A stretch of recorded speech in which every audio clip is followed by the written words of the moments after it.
Good evening and many thanks for joining us tonight. This is the 22nd of August, the year 2024. Indeed, it's a day that we have much and more lined up for you. And of course, you're tracking the discussion about the higher funding model that has really caused a lot of confusion in the education sector. Many asking $1 billion question, which way higher education funding? And that is the discussion that we'll be having later on. But before we have that discussion, let me put you into context with what we are facing. Remember, this particular model was considered to be a silver bullet that will actually bury the financial crisis that many learning institution has been grappling with for quite a long time. So this model, of course, was categorized into three categories. I'm talking about now the vulnerable and, of course, the extremely needy. Then we have the needy and the less needy in these categories. And, of course, let's look at one by one in each just to bring you up to speed with what you are facing and how this particular funding model has been, categorized and how it will help to solve this crisis that many learning institution has been facing. Under this, remember the government now, when we talk about the extremely needy cases where the government is planning to fully sponsor the education for these particular learners, and the new varsity funding model, which is categorized into three groups: the vulnerable and of course the vulnerable and the less vulnerable. Then we have in each category will receive varying levels of government support. For the most vulnerable student, the government offer full scholarship covering all education cost, meaning their household will not pay anything in regard to this particular funding model. But we have another model that parents will be required to pay at least 7% of the education, the university and of course the tertiary institution level, the 7% that the household will cater for that. And of course we have the 53% which will come in form of scholarship. Then we have then the 40% which will come as a result of now the loans from the higher education cost, and this category covers the needy and the less needy. Well, in these two categories, remember the learners will receive 53% funding, and of course that is scholarship from government. Then the 40% that will come in form of loans, and the household will pay 7% of this, in line with now what is proposed in this new funding model. Remember, these three categories are very crucial. Now, the bone of contention has been how will the government actually realize and achieve this, because there has been complaints that those who deserve have been on the receiving end, and most of the time some have been forced to either cut short their study, and it has left many learners in a state of limbo and confused. Now, they are different categories, or rather ways of which the government is actually using to allocate this fund. We have various, and this is from band 1 to band 5, where the category where band 1, that is falls the household that their monthly income range between 100 to 5,999, that is less than 6,000. And of course this category has been categorized as the most vulnerable, and the government of course is paying full scholarship in support of this. Then we have another area that falls under the band, the second band, and of course the third band. Under this, you remember the funding category student based on income and family size. The model allocate more funds, that is 80% of tuition funds to students from the needy families. With this, with the higher income receive at least the higher income received least funding in terms of scholarship, but receive higher loans. This is in category, this is in band 4 and 5 of this new funding model. And of course now the rationale and the criteria in which the government is using to determine this particular family falls under band 1, band 2, band 3, band 4 and band 5. Now this has been the bone of contention, and of course the big question is, how did the rain, or when did the rain started beating us? And of course, well, with this particular funding model was a silver bullet to solving this financial crisis that is facing learning institution, and of course, to be more precise, the universities for quite a while,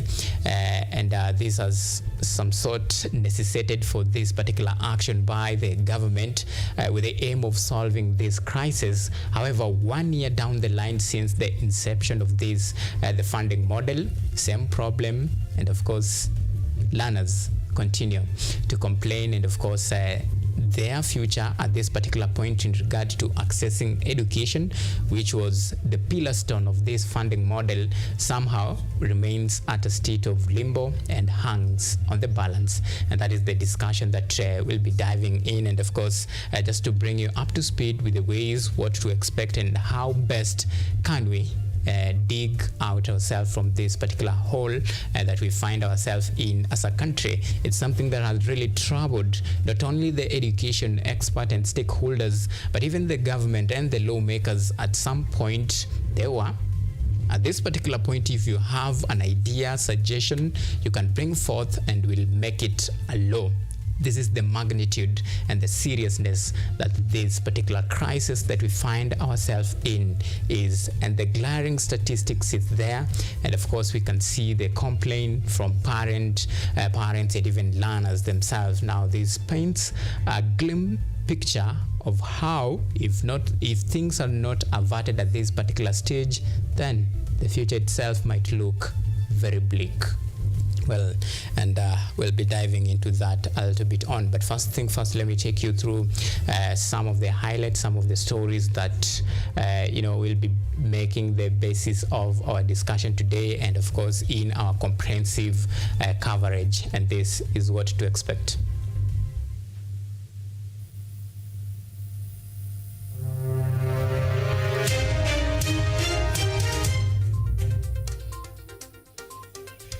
Tonight, keep your child at home. Teachers in Kirinyaga County heeds to the union call down their tools starting August 26th.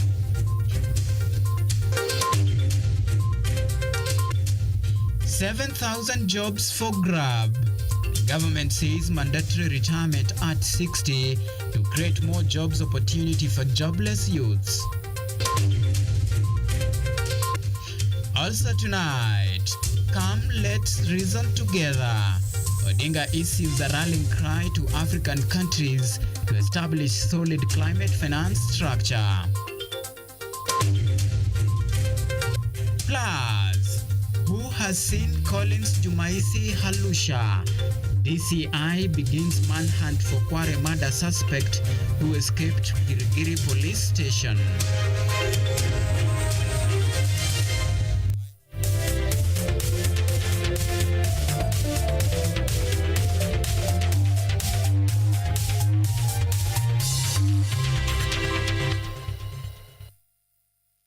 This is KUTV Primetime News with Auma Evans.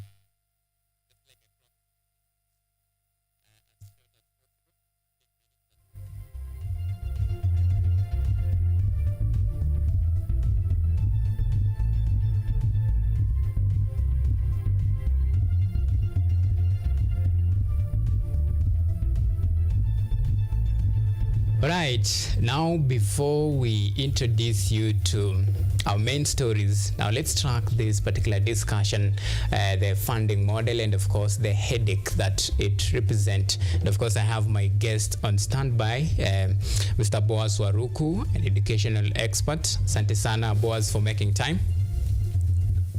Thank you, Evans, for inviting me to this wonderful discussion. All right, it's always a pleasure having you. Well, this particular, the crisis that we find ourselves in as a country in regard to higher education funding model that has really left many learners and, of course, parents in a state of confusion, given the fact that the main reason for this model was to actually solve this problem that we find ourselves in. But 1 year down the line, what has changed and what has remained the same? Well, in your own opinion, do you think probably maybe the old method would have been better than what we find ourselves right in. Thank you very much, Evans. Indeed, this is a conversation we've had before. And if you remember the last time I spoke about this, I think I was very clear that indeed, whoever wanted to change the financing model for higher education in Kenya needed to go deep into the root causes of the challenges or the problems that afflict us, and not just coming up with things from the top of their head. You remember we were digging deep and asking ourselves what kind of what treatment was being given for what kind of ailment. Because at the time, you realize that almost every student who had an admission to go to the university had equal opportunity to access certain funding through the help, just to help them with the out-of-pocket and a few other things. But it was guaranteed, almost a given, that every student who had that opportunity would actually just go and get that kind of support. But something really happened, because just at the introduction, remember the introduction of this funding model, the Professor Munavu Working Party was still working on what are the issues to deal with in the financing issue. But then they were hurriedly called to give the second draft report, and this one they said focused on the higher education thing. You remember at that time when they gave the report, they were actually sent back to go and do a better job. But less than a week later, the president himself called the media and announced that indeed he's the one who had discovered a new model, a formula, where he had talked about using some means testing instrument to categorize Kenyan children into certain categories, starting with, actually they were from 1 to 4. They talked of the vulnerable, extremely needy, and then those that needed no other support. But at that time, you realize that those who were vulnerable were not supposed to make any contribution from the household. Indeed, they were supposed to, that part was indicated as being 0%. And then they were supposed to then get a loan. And that loan was almost covering a little bit of almost 40% and some scholarship. All right. But now what has happened is that they have created that. Actually, the Kenyans may not be aware, but the model they unveiled last year has changed. It has changed that right now. It is talking about something else. In fact, we now have 5 categories. And the first category, where it is the most vulnerable, that's the most needy, they are now being asked to pay 5% as a part of the family contribution. And indeed, the kind of abstract manner in which the students or these learners, the applicants, are being posted or grouped into some bands. All right. You find those. Sorry to cut you short on that. And of course, now we are talking about the band, where we have band 1 all the way to band 5. And now the big question is the rationale now being used to determine that a certain student falls under band 1, band 2, band 5, because all this depends on the household income in regard to this particular method of categorizing students. And the question now is how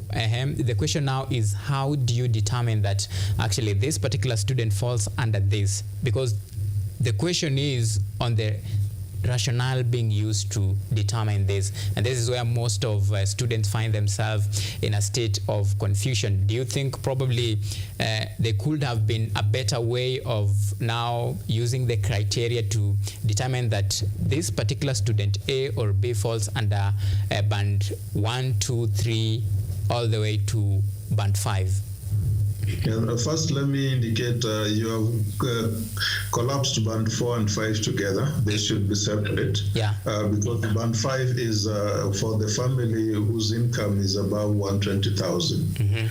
But then what I mentioned about this so-called means testing instrument, right now, almost everybody, including those at the Higher Education Fund and the Higher Education Loans Board and the universities and the ministry officials, are now throwing this thing back to the students. They claim that the students wrongfully entered data which were erroneous, And so you start by asking yourself, didn't they have a mechanism of verifying that? Because when they say there are students who are posing like they had parents who are MDs or CEOs of organizations, when these parents actually were struggling and surviving in the villages.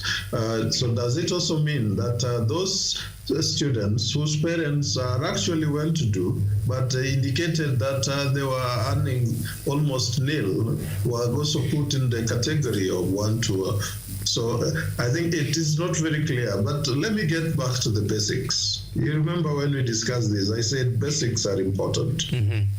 What we are struggling with is a case of ensuring that all children in Kenya gain access to education of quality, right from kindergarten to the university.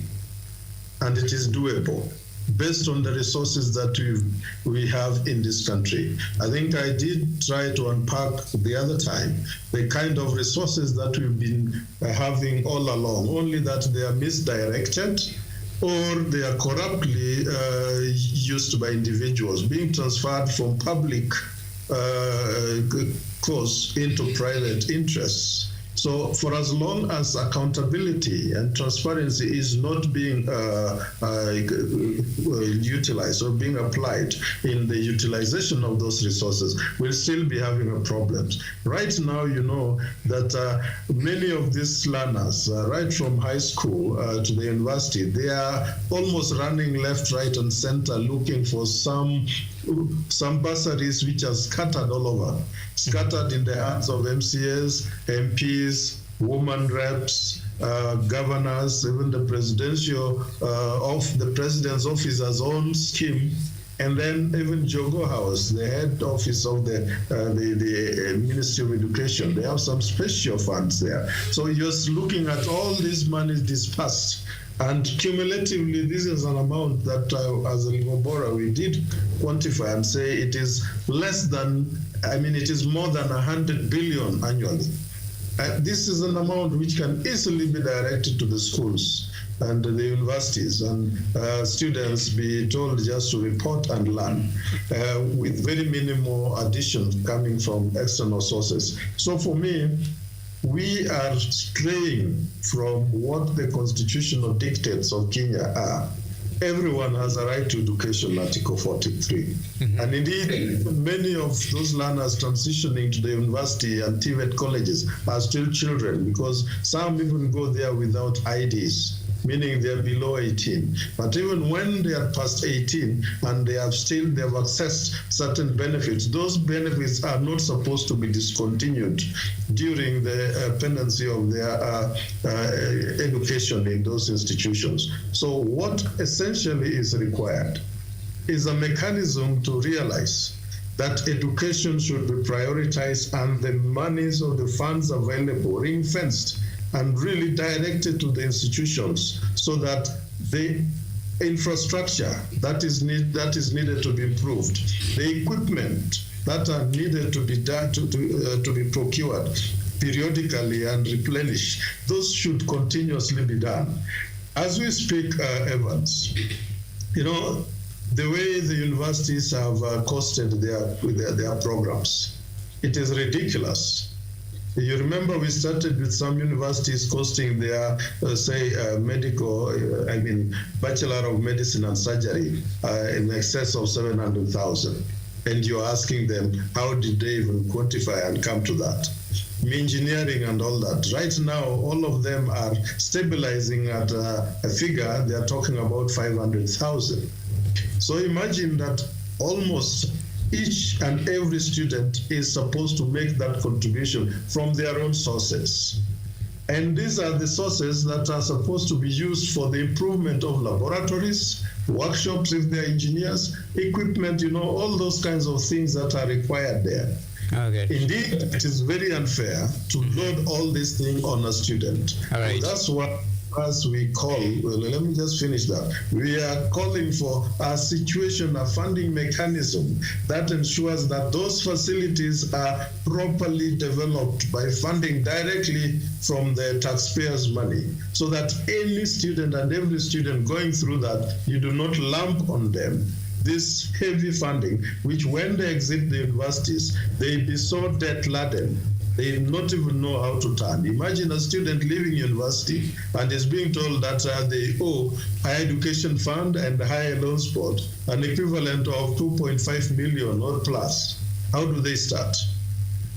All right. And now that, of course, the first group that is of to the class of 2022, the pioneers, the KCSE of 2022. Yeah, the pioneers of this should have served as a catalyst test in regard to actually what should be improved in terms of the enrollment issues to do with the IDs, and of course the very confusing school fee structure in regard to many courses like the medicine and of course the engineering, and this vicious circle that keep on repeating itself. Well, then that raises another very critical question. Well, for how long?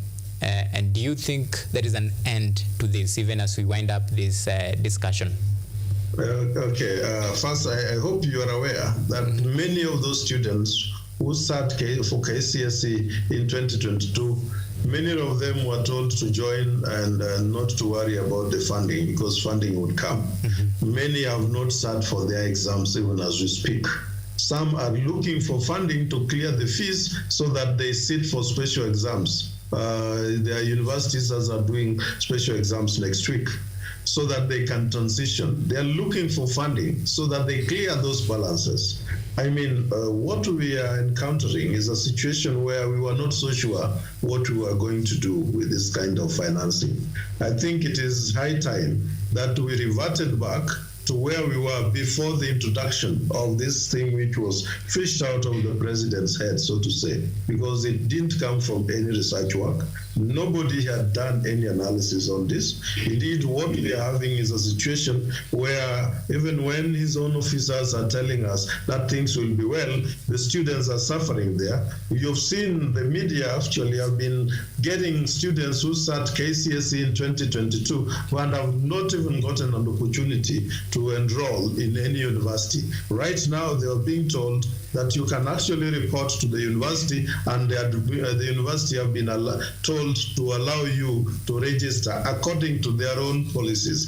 Many of these universities' policies are such that you must register and clear with the finance before you can sign that nominal role. So why are we tossing our children left, right, and center? We must make education in Kenya stable and of quality and predictable, so that when everyone is coming in, they know that they'll start their program in a particular period and end at a particular period. And indeed, Evans, let me tell you, this financing model has actually forced many brilliant students who wanted to do certain STEM courses, engineering, medicine, and all, even law, to abandon those because they look at the cost implications and then they say we cannot afford it, because some did not even clear the fees in their high schools. So it is high time, and I think if the president is very serious that he wants to resolve the issue of education, let us do a reset. Let us look at what are the issues making it very difficult to finance education at the higher education level in a very clear manner.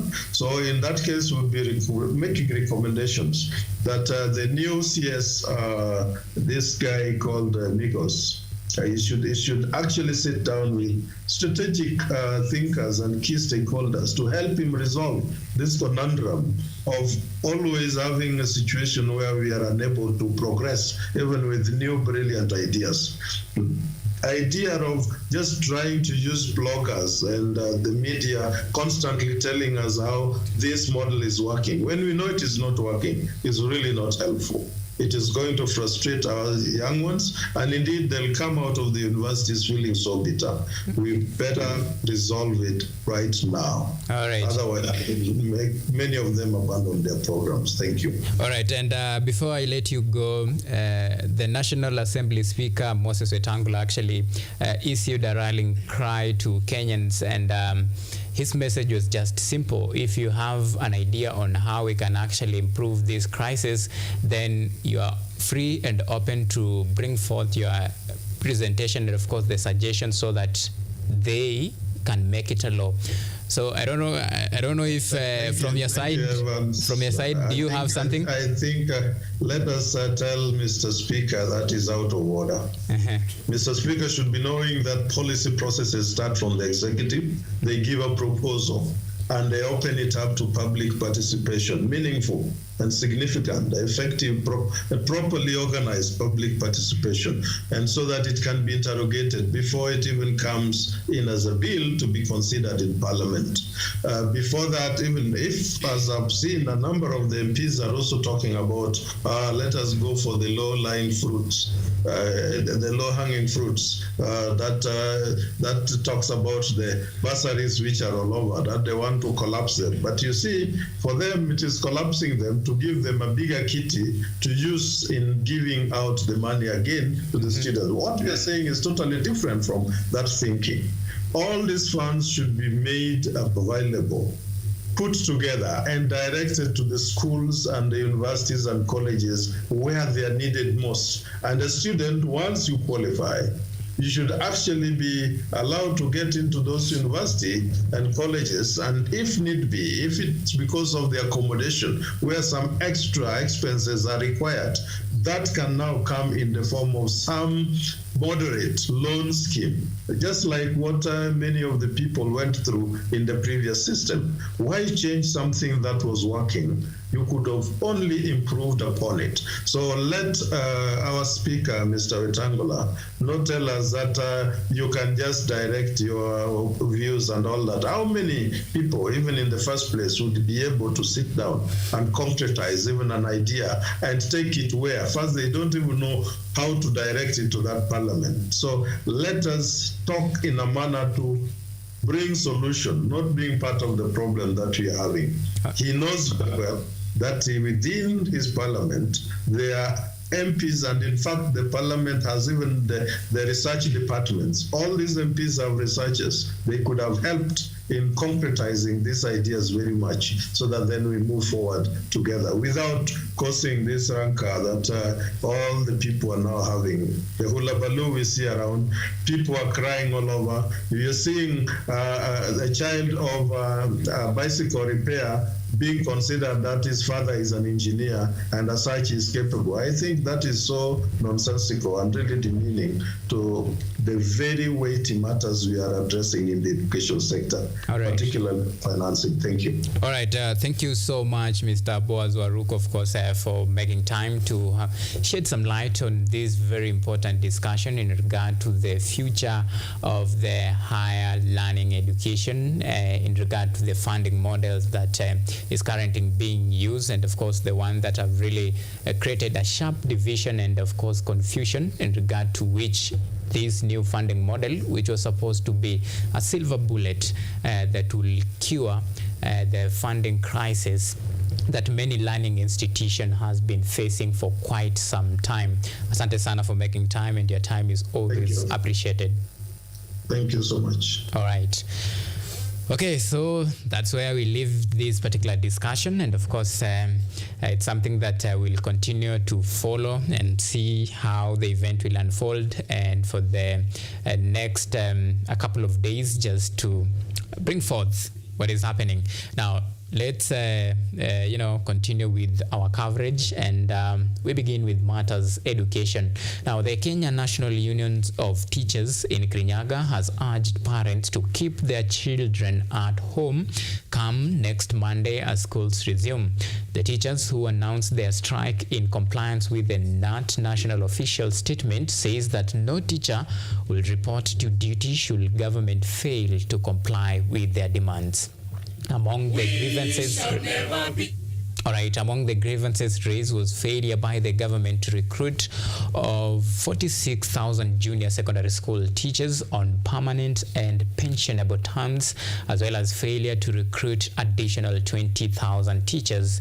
Ken Wawero is on that beat tonight. We shall never be divided. Teachers in Kirinyaga County have vowed to join the strike announced by the Kenya National Union of Teachers that is set to begin next week on Monday as the third term resumes.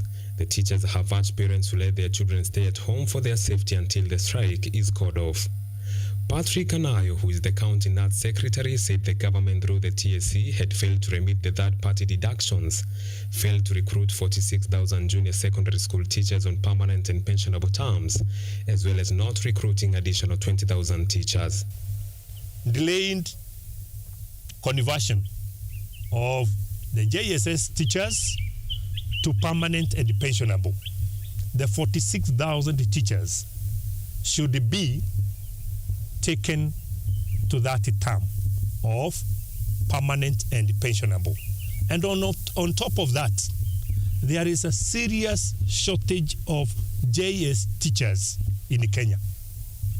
Actually, the last time they were employed from grade 7. Other grievances include failure by the TSC to promote 130 teachers who had stagnated in job groups for years and failure to remit funds for teachers' medical insurances. The teachers are also asking the government to fulfill the commitment on salary increments as per their agreement. The fourth part is our medical scheme. It is wanting. Every day as executive secretaries and as teachers leaders, hata sasa nikichukua simu, the phone that normally get niko hospitali sinja tibiwa. This comes barely a day after the TSC said the government had provided funds for the implementation of the second phase of the CBA. Ken Wawero for KUTV News. All right, we have heard a lot about education matters. Let me give you a very short break, and of course when we come back we'll be diving into other stories that are making headline today. See you in a while.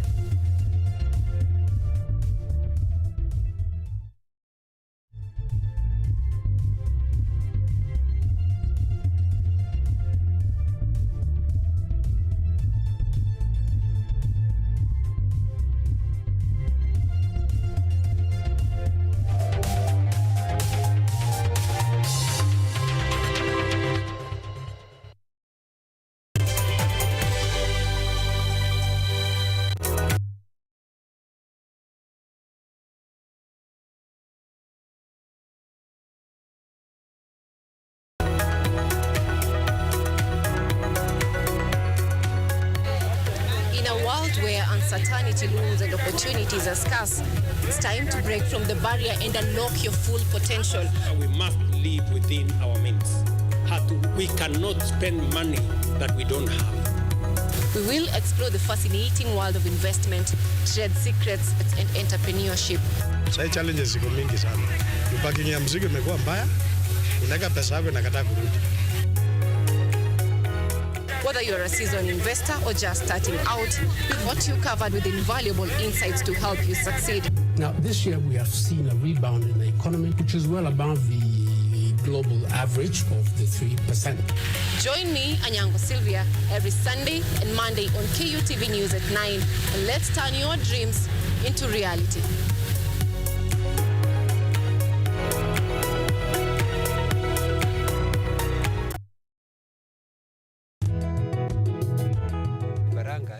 Inahitaji kitu ambayo iko dry. Sasa hii nini soda inasaidia hii vifaranga. Kasi unajua vifaranga inatoa hiyo droppings yake hivi inaenda. Zikikula inaenda inatoa. Sasa inatakikana uweke hiyo sawdust. Hiyo sawdust ina absorb hiyo droppings.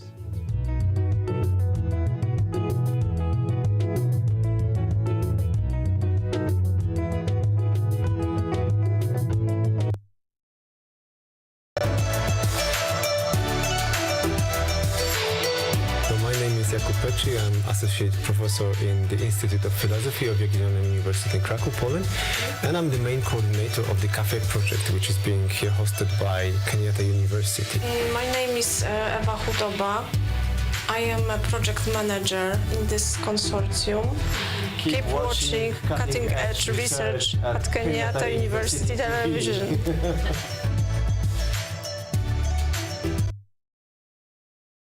Are you an aspiring media practitioner, a graduate, or you just want to advance your skills in television production? Then welcome to Kenyatta University, where education meets innovation. KUTV, the premier university television station in Kenya, is now offering short courses in TV studio, field technical operations, and video editing. Through these courses, you will acquire hands-on skills on camera operations, media production, lighting techniques, audiovisual editing, and sound and visual control, and how to operate key equipment in modern TV control room. Enroll today at KUTV and discover your full potential in cutting-edge TV broadcasting. Graduates of these courses will receive professional certificates. For more information, visit our offices at KUTV Studios or call us on 020-870-4252 or 020-870-4255 or SMS us on 0739-110-544. KUTV, a new experience.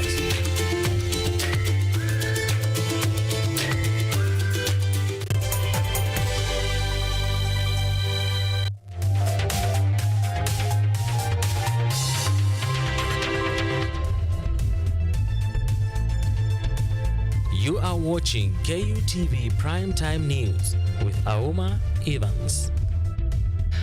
Right, welcome back and thank you for always tuning in. And of course, let's continue. Now, the government through its spokesperson, Isaac Mwaura, has declared that there will be more than 7,000 government jobs up for grabs by the youth this year following the implementation of the 60-year retirement directives by President William Ruto.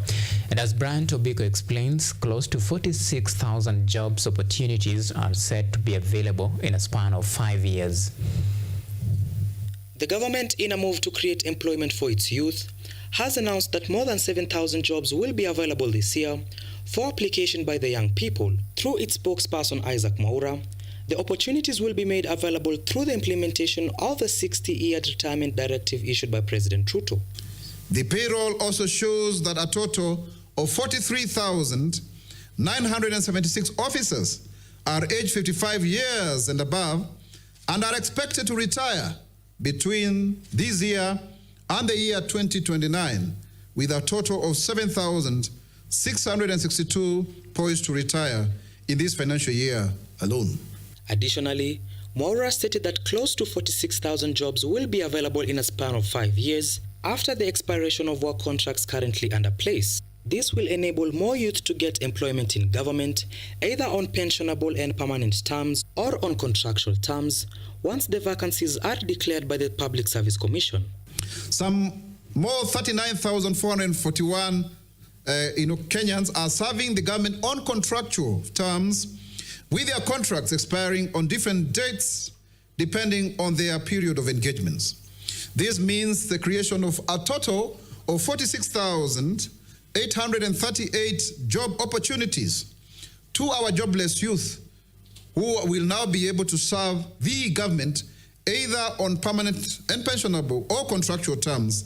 The spokesperson said that the government was determined to see the job implementation scheme successful, this being marked by the recruitment of 8,000 freshly graduated interns by the Public Service Commission. We really have very good opportunities for people in public service, to come on board. As you may be aware already, these 8,000 interns are going to be recruited as well by the Public Service Commission, which is a very good entry point for our young people, especially who have graduated recently. Mwaura also addressed the issue on government funding on higher education, saying no student will be left out on the issuing of HELB loans, inhibiting them from joining universities or a TVET center. Lakini sasa hivi kuna huo mwanya wa kuweza kukata rufaa, na hilo ni jambo ambalo litaendelea. Kile ambacho nitakuhakikishia ni kwamba hakuna mtu yeyote atawachwa nje akose kuingia katika chuo kikuu ama taasisi kwa kisingizio kwamba bado hajaweza kupatiwa mkopo ama kupatiwa fedha au fadhili na serikali. Brian Tobiko, KUTV. Thank you, Brian Tobiko, for that comprehensive reporting. Now, switching gears to matters environment. Now, the Azimio chief, Raila Odinga, is now calling on African countries to come together and establish a common market pool for climate change mitigations that will enable these countries establish a solid climate finance structure that will in turn help in responding to climate changes in the continent. Odinga was speaking during the opening of Pan-African Green Climate Financing Conference in Nairobi. Our very own Theo Masharia was in attendance and filed the following report.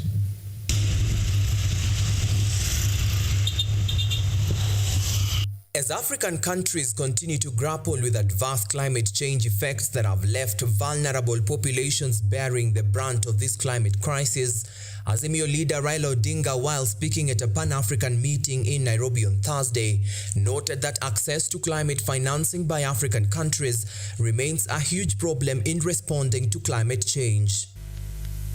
Because of the failure to translate the promises into reality, Africa as a continent still has challenges with access to some of the climate finance sources, such as the Green Climate Fund, Global Environment Facility, Least Developing Countries Fund, Adaptation Fund, Climate Investment Funds, as well as the bilateral and multilateral development partners, which are all well-established avenues for accessing climate finance. Consequently, Africa can only access 4% of the climate finances, which is way below the impactful finance. Pursuant to this, Odinga made a clarion call to developed countries that promised to transfer $100 billion a year to poorer nations hit by worsening climate change fuel disasters from 2020 to honor their pledge, which will in turn result to mitigating climate change effects. So we need to find a way of forcing implementation of resolutions which are passed. Which means that one such fundamental issue is the promise by the rich countries to play their part and help the countries that contribute the least in greenhouse gas emissions into adaptation. I think it's because, I'm a candidate for the AU chairmanship. And somebody just decided that probably this is a good platform for me to come and share with you people some of my ideas about this issue of climate change. Treasury Cabinet Secretary John Mbadi, who was among keynote speakers who accompanied Raila Odinga to the meeting, highlighted that Kenya, through key frameworks like the Climate Change Act of 2016, has established key programs to help in boosting climate resilience across all 47 counties. I'm told we are doing fairly well or averagely well in rural areas, but at the urban level, we are doing so poorly as a country. Actually, we received funding which we have already disbursed to the counties to implement various activities that are supposed to help in mitigating on climate change. If there is anyone Africa needs to champion as a champion of issues of climate change, then that person is none other than Right Honorable Raila Odinga. Hosted by the National Treasury, this two-day meeting brings together representatives from 20 African nations, diplomats and development partners to strengthen climate finance strategies across the continent through discussing innovative solutions, best practices and implementations of partnerships to support Africa's green transition. Theo Masharia for KUTV News. Right, thank you, Theo Masharia, for that. Now let's talk matters politics for a bit. President William Ruto today held talks with leaders from Garissa, Wajir, and Mandera counties, where they agreed to fast-track the implementation of programs and infrastructure, including roads and water, education, health, and agriculture, while also enhancing security in the northeastern region. Right, now the Law Society of Kenya President Faith Odhiambo has called on Kenyans to join hands in advocating for the transparency in public debt management. Speaking today during the Debt and Anti-Corruption Citizen Assembly at KICC Nairobi, Faith termed the ballooning public debt as a corruption and Kenya's most persistent problem that demands immediate and collective attention. James Baraka reports. Viva comrades, viva! Viva comrades, viva! With the Kenya's national public debt standing at 10.4 trillion Kenya shillings according to the report released by the government in May this year, corruption cases alongside public debt management have increasingly troubled many legal professionals in the country. The stark reality of Kenya's ballooning public debt, now exceeding $1 trillion, demands our immediate and collective attention. This is not merely an economic concern, it is a profound legal and ethical issue that affects the sovereignty of our state and the fundamental rights of our citizens. The Public Finance Management Act, among other legal frameworks, mandates transparency, accountability, and participation on all financial decisions affecting the public. However, the alarming levels of public debt and the pervasive corruption in our systems suggest that these legal safeguards are being systematically undermined. But the loans are still coming. The debt is still being accumulated. Our international macroeconomic police, called the IMF, have been in town. Did they reach out to you? But they will put in their press release, we did citizen engagement, or we met with civil society. Speaking at the opening ceremony of the Debt and Anti-Corruption Citizen Assembly organized by the Okoa Uchumi Coalition in collaboration with the Institute for Social Accountability at KICC in Nairobi, the Law Society of Kenya President Faith Odhiambo urged all Kenyans to boldly join the push for transparency in public debt management. We must ensure that our public finance management systems are not just theoretically sound, but practically effective. We must push for transparency in all financial dealings and demand that those who mismanage or misuse public funds are held accountable. And we must engage every Kenyan in this process because at the end of the day, it is the ordinary citizens who bear the brunt of corruption and mismanagement. The forum additionally provided an opportunity to honor the patriots who lost their lives during the recent nationwide protest that aimed at advocating for accountability and good governance. 2 months ago, our youth, who are well represented here, led us in saying enough was enough.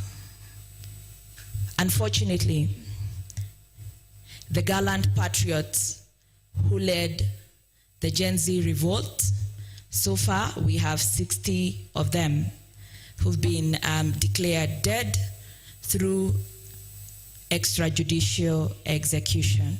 Even with this level of debt, with this number of questions about how money is being spent, we're still putting the wrong people in public office. And we're reminded of that 2 weeks ago when, despite the EACC's advisory to Parliament, that one particular individual had a case to answer, not a case, but cases to answer, and he shouldn't be considered for nomination as Cabinet Secretary, Parliament still went ahead, and the President still went ahead to appoint this person. As the Debt and Anti-Corruption Citizen Assembly Forum continues tomorrow with an in-depth discussion on the national public debt and corruption issues, the major concern remains, will this gathering really bear any fruit? Down with corruption!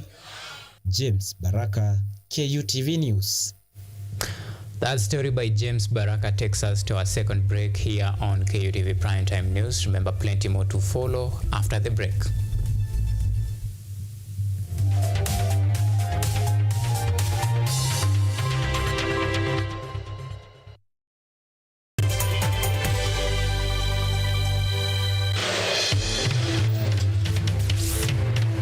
tunachimba hadi mizizi kukuletea yanayojiri. So mimi naomba tu serikali yetu ya Mungu, ibarikiwe na Mungu, iweze kuteremsha bei ya mafuta. Yanayokukumba tuna maizi, tunakutetea sisiri. Ukweli ni spesheli tukikupambia makala ya mwanamke mwake. Utasema hupendi mizizi ya habari. Nami Caroline Kimweli.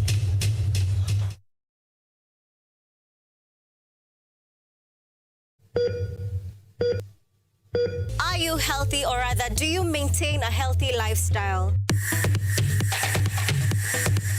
According to WHO, health is regarded as a state of complete physical, mental, and social well-being, and not merely the absence of disease. Welcome to Focus on Health, a show on all matters health, wellness, and lifestyle.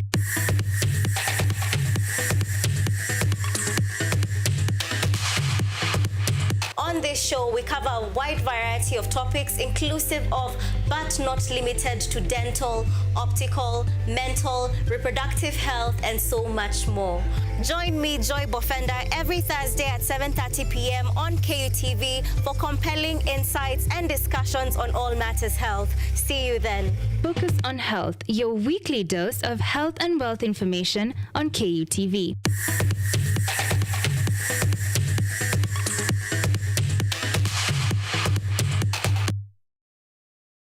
Get ready to embark on a journey to the exciting world of technology as we uncover the latest trends, interview top thought leaders, and dive deep into the world of tech like never before. Currently, we are facing the challenge in terms of finance. It requires one to move from different counties because we really need a large data set for our model to be more accurate. In this new and exciting series of the Technovation Show, join me, Yvonne Kimuma, every Monday 8:30 p.m. for a fun and thrilling experience as we explore the cutting-edge developments, meet visionaries driving change. Somebody who is in the underground mine doesn't know the presence of those gases. So there are a lot of gases involved. There is methane, there is carbon monoxide, and there's also hydrogen sulfide. These gases actually, they are very dangerous and they're very toxic. And discover the endless possibilities of the tech world.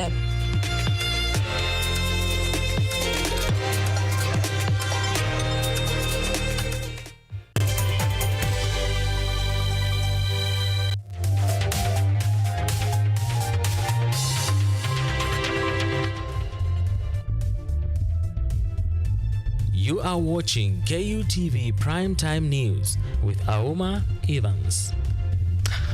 It is 9 minutes past 49, and of course it's time to continue with our bulletin tonight. And of course the Directorate of Criminal Investigation has issued an arrest warrant for Collins Jumaisi Halusha. Collins Jumaisi initially confessed to murdering over 42 women and dumping their remains at Kware dump site in Embakasi.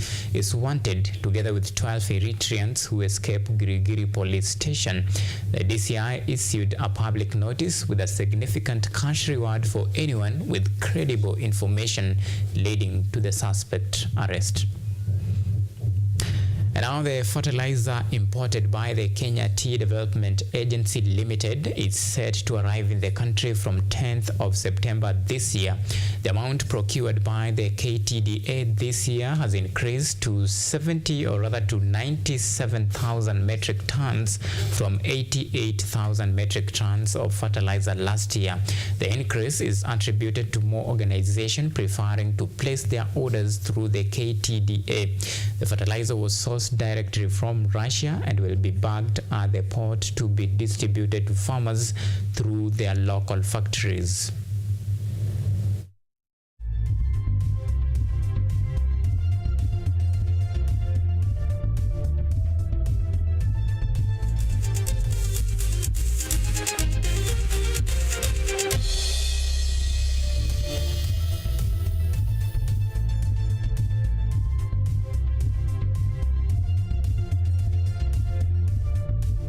Right, now it's time to dive into matters sports. Now, the Central Bank of Ethiopia FC registered a thrilling 2-1 victory over Kenya Police Bullets FC in the Sakafa Zonal Qualifiers Championship at Abebe Bikila Stadium in Ethiopia.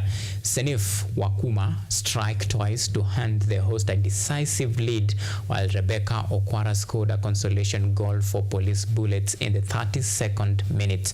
The victory saw Central Bank of Ethiopia FC wind up group stages matches with 9 points, while Police Bullets finished second in a Pool A with 4 points. Now, KC Odhiambo was crowned the winner of the FC Leopards Player of the Season Awards in Gala Awards organized by the Unit 45 Fans branch at Ma Hotel in Nairobi. Ingwe also unveiled 4 signings, including assistant coach Kenneth Wendo. KC Odhiambo bet the likes of Clifton Miheso, Vincent Mahiga and Victor Omune in the AFC Leopards Gala Award to bag the AFC Player of the Season crown last night in their gala event held at Ma Hotel in Nairobi. AFC Leopards unveiled their 4 new signings during the Gala Award, including Kenneth Wendo as the second assistant head coach. The 4 signings includes Peter Manyang, the former South Sudan national team captain, Sydney Lokale, Julius Masaba, and Samuel Semo. I also want to assure you that we shall continue pursuing the conclusion of the land that you were awarded. We were ahead of Gor Mahia and Tusker before the 20s happened. We want to stop that trend of them dominating us. According to the AFC Leopards head coach Thomas Trusha and the team's chairman Dan Shikanda, the team is ready for the new season and aim to reclaim the title which was last won in 1998. As the new season approaches, Leopard will kick off their league title campaign with an away match against the newly promoted Mathare United on Saturday at Dandora Stadium. Bennett, Jasmine, KUTV.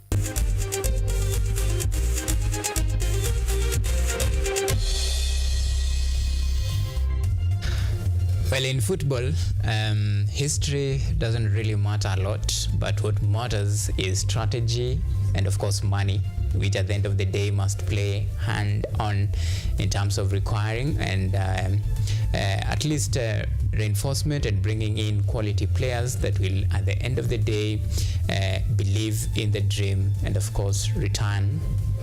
If you are the complaining part, your lost glories to at least gleam light, and that is what at the end of the day football matters and what counts: money, resources, and quality players. Well, we leave it at that particular point. Let's do this same time, same place, by the grace of God. That is next week. Well, my good name has been Auma Evans, then Samuel Kelo has been our sign language interpreter tonight. Until next time, do have a lovely night, and of course, see you next time.